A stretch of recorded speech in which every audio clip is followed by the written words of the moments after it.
Beleza, mais um episódio aí do Superação e com um super amigo meu, um cara que eu conheci na vida, né, através de amigos, amizade, e que me orgulho muito da sua trajetória, Thiago. Thiago sempre foi, eu não sabia do seu lado empresarial, nem científico, de estudo, até quero saber, porque eu não sei exatamente a formação. Sabia que você era um cara de uma família legal, um cara bacana, honesto, sincero. Sempre com o teu jeitão tranquilo, você não mudou nada, né? Eu te conheço, acho que uns quase 20 anos já, né, Thiago? Muito tempo, prazer enorme. Prazer, meu irmão. Conta pra gente um pouquinho quem é o Thiago Reis. Bom, eu sou Thiago Reis, assim, profissionalmente, sou criador de uma empresa chamada Suno Research, né, que é uma empresa focada em investimentos. A gente começou com análise e hoje estamos fazendo várias outras frentes lá, a gente pode até falar um pouquinho mais pra frente. Conheço você aí já faz um tempão, um grande amigo, né? Já viajamos juntos, já fizemos várias coisas juntos, então prazer enorme ver você aí também tendo esse sucesso profissional que você está tendo. Valeu. Tiagão, eu invisto também e todo o meu recurso está no controle do Thiago porque eu confio, né? Gosto muito da rede social, eu acho você um cara sincero, honesto, verdadeiro e você não está preocupado com o que os outros vão pensar, você fala a verdade, né?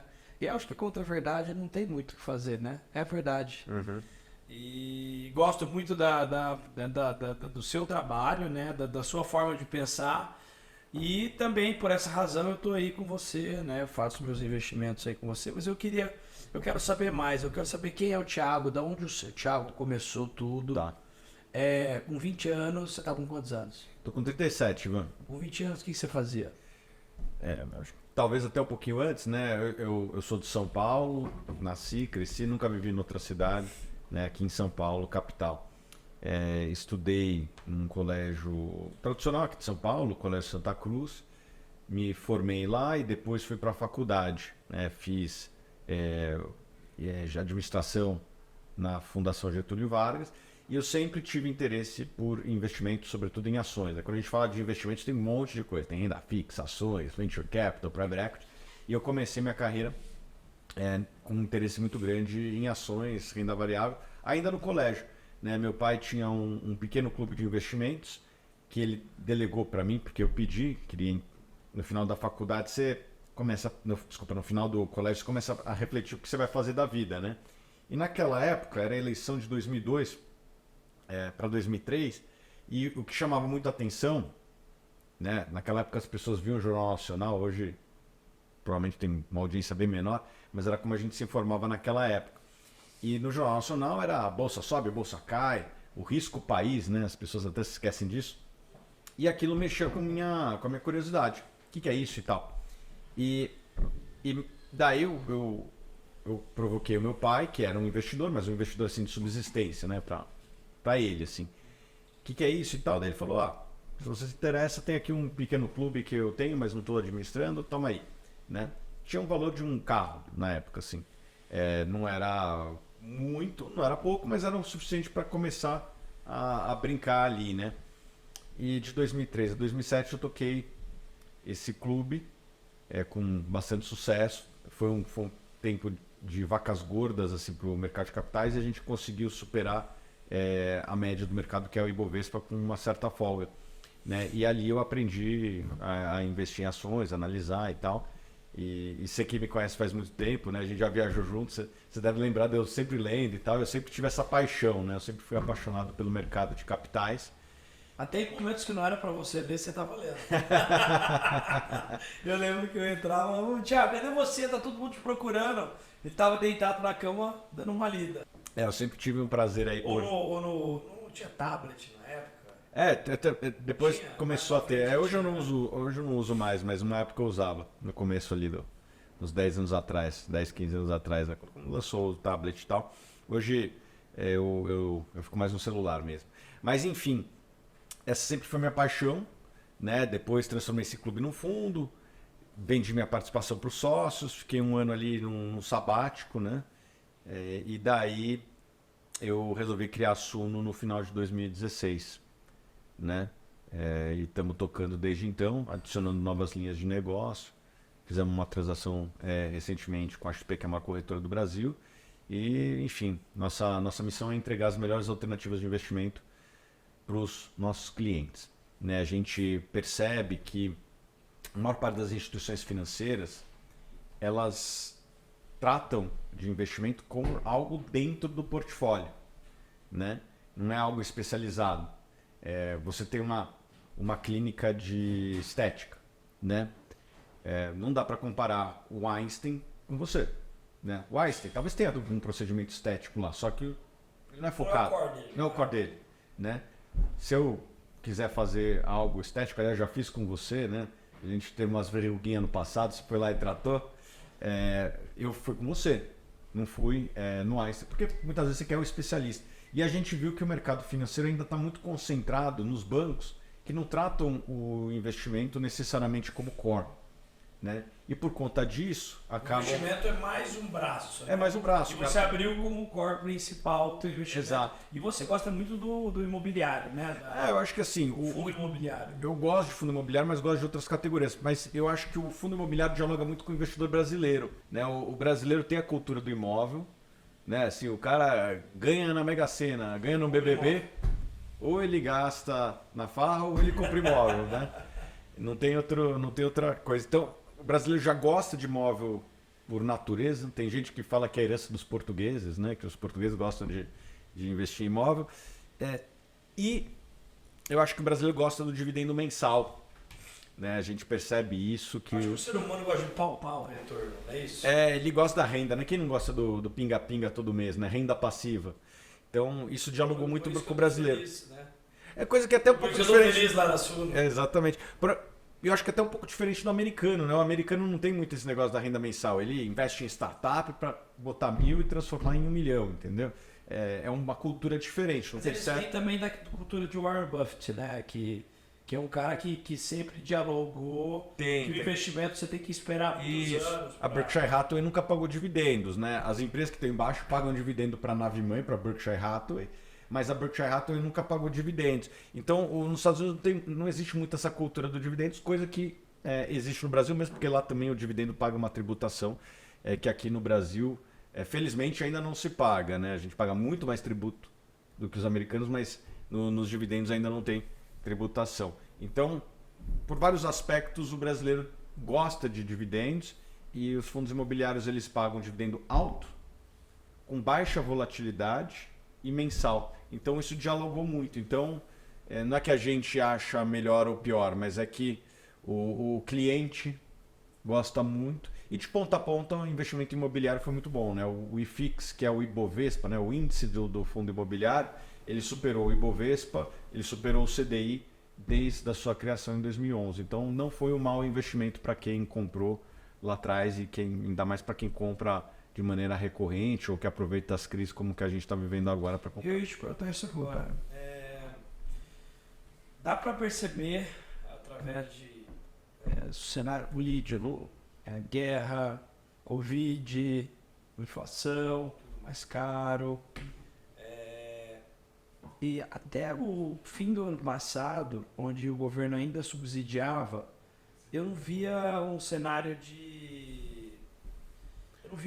A gente não conseguia palpar a crise.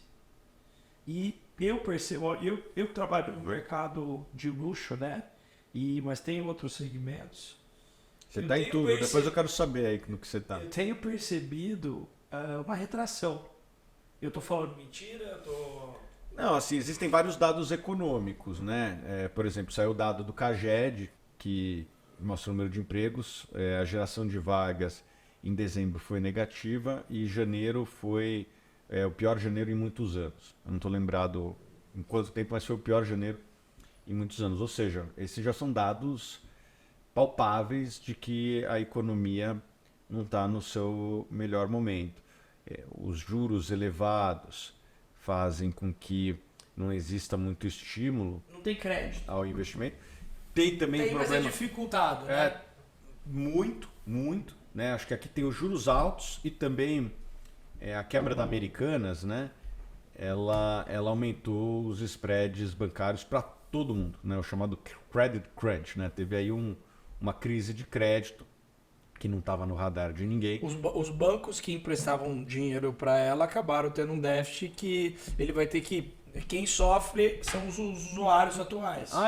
Porque vai faltar o fluxo deles, né? O capital de giro deles ali. O banco toma uma porrada dessa que não estava esperando e fala, cara, agora nós vamos segurar. Vamos segurar, vamos exigir mais, aumenta os juros e vamos exigir mais de todo mundo para ver se tem algum corpo boiando aí, né? Porque pensa que a lojas americanas, ela tem um efeito numa cadeia enorme, né? Ela compra desde ovo de Páscoa até, se não me engano, a Samsung tem neles um dos maiores clientes. Então, fiquei sabendo que são 4 mil empresas diretamente afetadas que quebraram. 4 mil empresas diretamente. Eu não sei se quebraram, eu não tenho esse número exato, mas traz um impacto para a economia, é inegável, é um dos maiores varejistas do Brasil.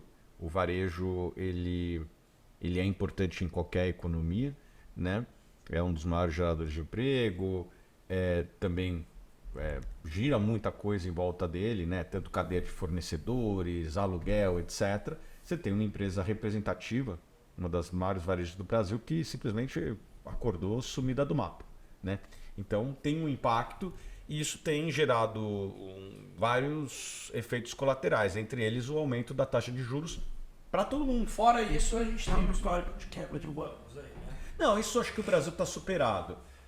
A concentração bancária no Brasil ela é extremamente elevada. Você tem ali os 5 maiores bancos que representam talvez uns 80% do crédito do Brasil. A quebra de bancos exteriores não atrapalha? Sim, os de fora. Sim. Eu acho que não é... Mas de certa forma isso reflete. Sim, né? Com certeza, né? Com certeza tem um impacto. Eu acho que até é um impacto menor do que, vamos dizer assim, muitos imaginavam, inclusive eu.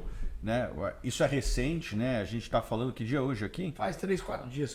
Foi sexta-feira passada ou quinta-feira passada que quebrou o SVB lá nos Estados Unidos.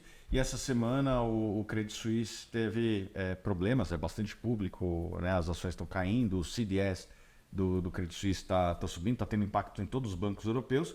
Felizmente aqui no Brasil os bancos eles são muito sólidos, os bancos eles têm uma carteira de crédito muito boa, os bancos eles têm receitas que não são de crédito muito relevantes, né? Tarifas bancárias, a própria receita de asset, né? O Banco do Brasil tem uma asset de 1,5 trilhão, né? Se ele cobrar 1% são 15 bilhões de reais. Isso aí deve dar para pagar a folha dele, ou quase toda a folha dele. Então os bancos no Brasil eles são muito mais sólidos. Eu arrisco dizer que os bancos no Brasil eles são os mais seguros do mundo hoje. Olha o que está tendo nos Estados Unidos e olha o que está tendo na Europa, né? Legal. Então, e a gente está tranquilo, entre aspas, comparado com o que está acontecendo. E como tem uma demanda de crédito muito maior do que oferta de crédito, o banco ele escolhe para quem ele quer emprestar, entendeu? Então ele é muito seletivo. Os bancos do Brasil eles são muito seguros, isso a gente deve se orgulhar. Obviamente que isso traz algumas consequências para o consumidor, com juros mais altos, etc. Mas pelo menos não traz problema bancário como em outros países nesse momento. Se você tivesse que falar na tua vida, um momento de superação. A gente viu o Thiago aí, um cara inteligente, bem sucedido, com uma baita empresa. Em que momento você, não precisa citar especificamente o que houve, mas o que aconteceu e o que você, assim, você parece ser bem tranquilo, né? Parece que nada te abala, mas acho que deve ter coisas que abalam. Como todo mundo, né? E que para você foi um testemunho que muita gente pode estar lá e tá passando pelo mesmo momento. E depois você respirou, tomou água limpa, respirou um céu aberto. Em que momento você achou mais importante na sua vida? Eu vi que o teu type de crescimento foi com 20 e poucos anos, quando você assumiu ali essa questão do seu pai, depois de 7 anos atrás, agora você deu a tua tacada da Sulo, que foi bem assertiva, né?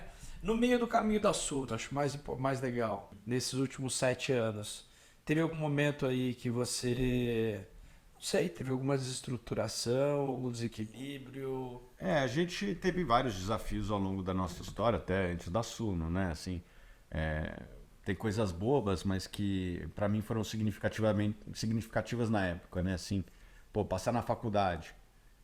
Você passou em medicina, que é disputado, eu passei também numa faculdade Eu achei que era a mesma coisa. que é bastante disputado. Então, tipo, pô, para um jovem de 17, 18 anos você passar numa faculdade é uma pequena vitória. Né? Que na época, pô, era. Pra mim foi a maior vitória da minha vida. Assim, é a final de Copa do Mundo pra quem tem 18 anos, né? Sim. É que hoje, em retrospecto, você fala, pô, o que eu aprendi na faculdade? Eu acho que aprendi algumas coisas, mas não foi, então não tinha tanto. Mas a vitória de passar numa prova complexa e de 200 por vaga é uma coisa que. Eu arrisco a te dizer que de tudo que eu conquistei na minha vida, o momento mais feliz da minha vida foi quando eu tava na Unesp em Botucatu e fui chamado com 17 anos. Uhum. Foi o momento mais feliz da minha vida. Sim, parece bobo, na, né? Na FAMEP, na prova do Unicamp, mas depois virou uma coisa normal, mas pra mim foi o momento mais feliz da minha vida. Eu também tenho uma boa recordação de quando eu passei na faculdade, porque eu acho que é a primeira vitória da vida, né? A gente conquistou. Uma conquista. É uma conquista. Pô. Uma grande conquista. Sem capital. Porque nós não construímos capital, né? Capital, depois você tem conquistas, após o trabalho, você tem recurso e compra com recurso. Sim, né? sim. E eu não era um bom aluno no colégio, eu era um aluno que passava de ano, nunca bombei, mas assim, não era o melhor aluno do colégio. Os meus interesses nunca foram nas matérias do colégio. E na faculdade eu tive que tirar todo esse atraso, né? E conseguir. Então, para mim, foi uma vitória. E depois as vitórias vêm mais no campo profissional, né, que eu levo isso bastante a sério. E na história da Sul a gente teve alguns momentos de desafio, principalmente no começo, né, que você não tem recurso, você não tem nada, né? Eu estava sozinho no começo, né? Eu não tinha um sócio operador, então eu tinha que fazer tudo, cara. Eu fazia o relatório, eu fazia análise, eu fazia o atendimento. Isso é legal, olha que eu também fiz tudo na minha empresa, né? E para você ser um grande líder, se você não souber de todas as áreas, você nunca vai ser um grande líder. E é natural no processo, todo mundo fala, eu só não cresci porque eu não tive dinheiro. E eu construí o meu negócio do zero, você também praticamente do zero, né? E as dificuldades de toda história de sucesso são as mesmas. Você passou por estresse financeiro, não teve apoio de ninguém, teve gente que quis te derrubar, se você desenhava pipa, jogava pipa, ela tinha que pegar a pipa. Cruzava na área, cabeceava, fazia o gol e validava o gol também. Quando você está no começo. Tem as dores de começo e as dores agora do. Mas eu tenho boas recordações desse momento, sabe? Não era. Que legal. Eu na época não era casado como sou hoje, então eu podia me dedicar e trabalhar. Trabalho full time. Né? Não, era full time, cara. Os primeiros 2 anos da Suno eu dormia bem pouco, fazia de tudo. E depois você vai trazendo pessoas, a gente sempre deu muita sorte com pessoas lá. Hoje a gente tem uma noção de onde o Thiago chegou. Hoje, quanto que a Suno tem de capital? Quantos clientes e qual é o capital? A gente tem. É até difícil falar em número de clientes porque a gente não consegue ter visibilidade de sobreposição. Eu vou dar um exemplo, né? A gente tem 100 mil clientes no modelo de assinatura e tem por volta de 150 mil clientes nos fundos. Só que a gente não tem visibilidade de sobreposição. Porque então, pode ser o mesmo cliente nas duas coisas. Pode ser. Então, no mínimo 150 mil clientes e no máximo 250 mil clientes. Hoje a gente vai trabalhar na metade, aí 200 mil clientes é bastante gente. Parabéns. E hoje, que tamanho que é o fundo da Suno? Os fundos da Suno estão com BI 200, né? Começamos o ano de 2021 com 400, terminamos com BI 200.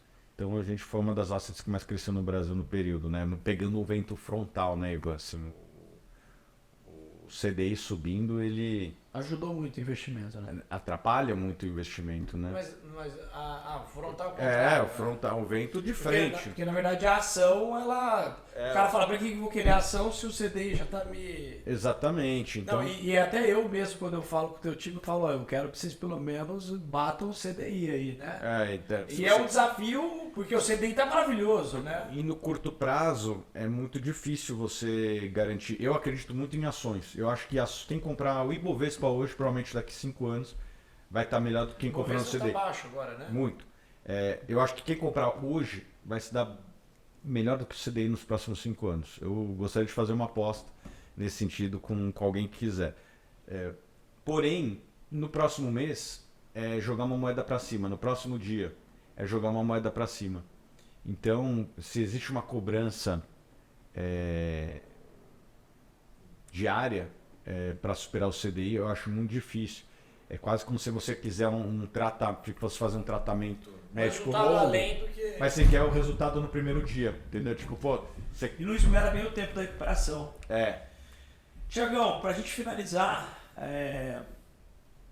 o que você espera do cenário desse ano? Bom, qual cenário? Financeiro. Cenário econômico, cara, eu infelizmente não sou muito otimista. Eu acho que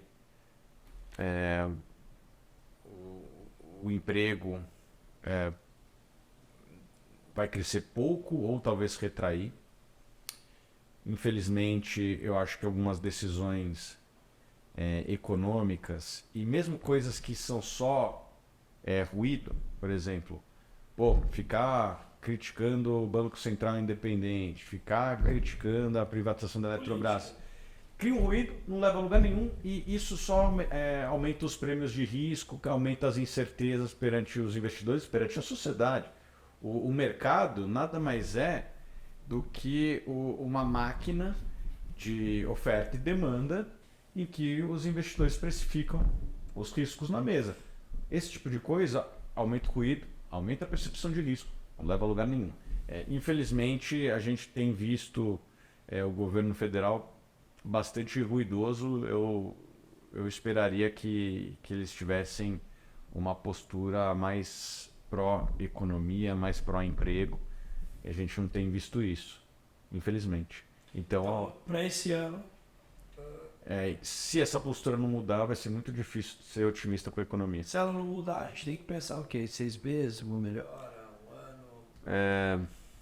É uma boa pergunta. A economia brasileira, ela tem dois grandes setores. Estamos considerando o quê? Político, estamos considerando Covid 2 anos, estamos considerando a quebra de alguns bancos, estamos considerando Americanas e com certeza esse apoio político que não... na verdade, a política eles caminham isoladamente, né? Eles deveriam trabalhar de forma conjunta. Sim, né? A gente não tem visto isso.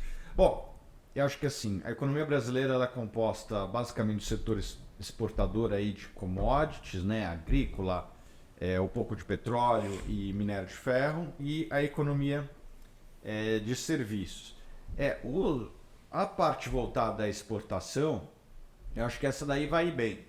Né? Óbvio que o dinheiro está desvalorizado, vai bem. Vai bem, os nossos mercados exportadores eles estão demandantes, nós somos muito competitivos. Então vou dar nome aos bois aqui.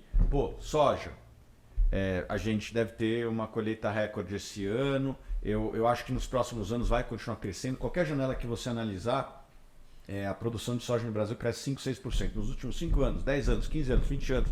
E eu acho que nos próximos anos vai continuar crescendo num ritmo parecido, né? Com uma constante melhoria das tecnologias aplicadas, tanto genética como maquinário, e também agora o mercado de capitais financiando muitas empresas do setor, tanto com algumas que fizeram IPO como com os fiagros. Então eu sou bem otimista com o agro brasileiro. O minério de ferro, o Brasil é muito competitivo, porém eu acho muito difícil de prever o preço do minério de ferro, que é o principal produto da nossa pauta de exportação. Né? 6 meses atrás estava $80, hoje já está 130. Há um ano e pouco atrás estava 220. Então é uma loteria o minério de ferro, mas que nesse patamar atual é um patamar muito bom. E o preço do petróleo no patamar que está, a média dos últimos 10 anos, é bom. A Petrobras ela é bastante competitiva. Precisa ver o que a Petrobras vai fazer com esse dinheiro. Né? A gente viu que no passado, às vezes que a Petrobras investiu fora do seu core business, ela não fez boas decisões de investimento. Então, eles estão querendo sair por esse caminho de novo, que a última vez não foi vencedor. Estou falando de eólica offshore, fazendo estudos, etc. Eu sou pouco otimista. As pessoas que eu conversei, que são os maiores especialistas do Brasil em energia eólica, eles falam que o custo é muito maior e a produção não compensa esse custo. né? Vai para uma área que eles não têm experiência. Aliás, ninguém no Brasil tem experiência, né? Você foge do core para descobrir a América, descobrir exatamente. Vamos descobrir outro mundo. Vamos para Marte agora junto com o Elon Musk, que Exato. é um trabalho incrível. Mas você imagina o quanto ele demanda e que pode não ser nada. Né? Exato. Quem que no Brasil fez eólica offshore? Ninguém. Não tem nem regulamentação para então, isso. Baseado nesse raciocínio, baseado na inflação, baseado na redução de emprego, então a previsão é de um ano difícil. Vamos lá. Para a economia de um país crescer, você precisa de 3 coisas. Ou pelo menos alguma dessas 3 coisas avançando. Ou a educação das pessoas, né? Elas terem mais conhecimento. Quem tem mais conhecimento geralmente consegue fazer mais coisas. A infraestrutura do país e o ambiente de negócio. A educação, cara, é um projeto de 20 anos. Mesmo se esse governo começar agora... Agora leva 20, 30 anos para conseguir. Então, eu sou pouco otimista com a educação do Brasil, porque o que a gente vê é que nos últimos 20 anos, e a gente já tem vários governos, nenhum investimento... Você vê que a maioria dos governos, por demorar 20 anos, ninguém quer investir porque não vai ver a vitória. É igual você construir como se diz, uma estrada, né, de norte a sul, você fazer um trem-bala, ninguém quer fazer porque ninguém acaba, né? Exato. O governo ele quer o mérito daquele momento dele. Então vamos para o segundo tripé. A infraestrutura do Brasil melhora a passos lentos. Eu não sinto que esse governo ele é muito... Tanto é que no governo passado estava terminando estradas de 30, 40 anos para trás. Sim. E nós estamos falando aí de estradas, ninguém fala em a parte de trem-bala, né?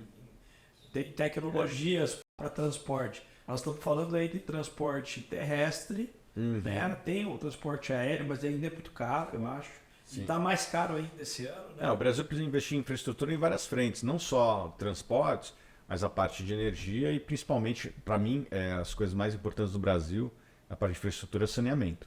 Né? A gente ainda vive num país que mais da metade da população não tem acesso a saneamento. Eu acho que as reformas feitas no governo anterior vão atrair muito capital para fazer o investimento que até hoje o não conseguiu fazer, né? Assim como eu não gosto de entrar em política, eu defendo a melhor política para nós. E não gosto muito de entrar nesse tema porque a gente sempre é criticado quando entra. Mas se a gente não consegue fazer, eu prefiro delegar, né? Então... A gente teve 500 anos e não conseguiu fazer só para metade. Eu até preferia que fosse nosso, tudo estatal. O Canadá, por exemplo, eu estava com um amigo meu lá, tudo é estatal. Mas tudo funciona. Alguma coisa estatal funciona? São poucas coisas. Tem coisa? Funciona? Tem, mas são poucas, né? E a parte de ambiente de negócios, a única coisa que se fala é uma reforma tributária que ainda não sabemos o que vem. Né? Provavelmente vem mais aumento de imposto, com um pouco de simplificação. Eu gostaria de muita simplificação e pouco imposto. Acho que assim, às vezes... Modelo americano. Eu acho que mesmo nos Estados Unidos tem pontos de melhoria, mas é muito menor que o nosso, né? Assim, a questão tributária no Brasil ela é complexa e cara, né? E vem pouca coisa de retorno para assinar. Tudo que eu vejo aqui é muita jurisprudência, né, Thiago? Deixa qualquer empresário estabilizado. Não tem uma definição clara, né? Até tem, mas ela pode mudar. Haja vista a história do IPI, que agora parece que estão querendo retroagir a cobrança do IPI, que era constitucional, que não havia o pagamento. Essa semana teve a questão dos precatórios, então tem sempre uma surpresa nova, né? As cartas, né, se embaralham na mesa novamente, né? É uma pena, infelizmente esse é o nosso país, temos que conviver com isso. Mas nessas 3 frentes que eu citei, educação, ambiente de negócio, infraestrutura, eu não vejo grandes avanços, então é difícil. Baseado nisso, para finalizar, qual que é a tua sugestão? Depende para quê, né? Para quê? Para esse cenário e para a prosperidade das pessoas. Eu sou um investidor, né? Então eu vou falar do ponto de vista do investidor. Eu acho que esse ambiente ele cria risco, mas ele cria oportunidades grandes. Os múltiplos das empresas brasileiras estão nos menores patamares nos últimos 20 anos. Né? Isso significa que você compra participação em negócios muito mais barato do que você Porque pagava elas 6 estão meses atrás. hipervalorizadas. Elas estão hiper desvalorizadas. Ou hipervalorizadas. É. A mesma coisa. No caso, ela tá valendo muito menos porque o cenário tá ruim para todo Sim, mundo. e daí na E hora... quem tem condição, então, é a hora de ganhar. Né? E tem um pouco de paciência e sabe E que as vamos dizer, coisas... e que eu sei que isso não é da tua área, mas vamos supor que eu não tenho condição de investir. O que você sugere? Trabalhar, estudar, arriscar. Eu acho que tem que depender um pouco do perfil de cada um, né? Assim, eu sou um empreendedor e gosto muito disso, incentivo quem queira, mas eu entendo também que numa sociedade nem todo mundo tem o perfil, né? Dizem que numa sociedade de 5 a 10% das pessoas têm o perfil de empreender. Para quem quer empreender, eu acho que a gente vive na melhor época da história, porque você consegue empreender com muito pouco hoje em dia, né? Eu comecei a Suno com um valor que era menos do que um food truck, entendeu? E hoje tem 300 pessoas, fatura Então centenas de milhares. isso é uma prova de superação, porque eu ouço muita gente falar que não consegue porque não tem dinheiro. Na verdade, a gente faz o que a gente quer com ou sem dinheiro. Sim. Não, eu botei o valor de um food truck, na verdade foi um investidor que botou. E, Até você tinha investidor nessa época. e no primeiro mês já foi positivo. Legal. E tal. Mesmo porque também só tinha um custo, que era minha mesa num cowork, não tinha funcionário. E o negócio é o que eu vejo, né? Tem que amar, tem que saber muito o que faz, tem que trabalhar muito, tem que investir, tem que ter o mínimo de custo possível até o negócio se provar. Sim. Ele se provou, você começa a aumentar a tua estrutura É isso. e a perseverança de pelo menos uns 2, 3 anos para a coisa virar. É isso mesmo, vou botar você para trabalhar lá comigo. Valeu, tamo junto. Valeu, Ivan, prazer Obrigado, enorme, Thiago. parabéns pelo sucesso aí. Obrigado a nós. Amém.